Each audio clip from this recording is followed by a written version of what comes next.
ఎన్నో పుస్తకాలు చదివి తెలుసుకోవలసిన జ్ఞానం కేవలం పెద్దల దగ్గర వినడం చేత తెలుస్తోంది. ఎన్నో మంచి మంచి మాటలు వింటుంటాం. తండ్రి మాట్లాడితే, తల్లి మాట్లాడితే, భార్య మాట్లాడితే, బిడ్డలు మాట్లాడితే ఎంతో సంతోషంగా ఉంటుంది. అటువంటి మాటలు, సంగీతం, పక్షుల కలకూజితాలు ఇవన్నీ వినడానికి మీరు మాకు చెవులిచ్చారు. కాబట్టి ఈశ్వర, మీకు మేము పువ్వులతో పూజ చేస్తున్నాం. పువ్వుకి శబ్దం లేదు కదండి అంటారేమో.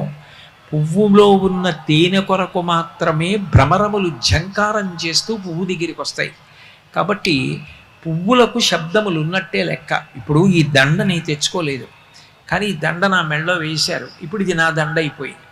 అట్లాగే పువ్వుల కొరకు భ్రమరములు ఝంకారం చేశారు కాబట్టి ఝంకారములన్నీ పువ్వులకే చెందుతాయి.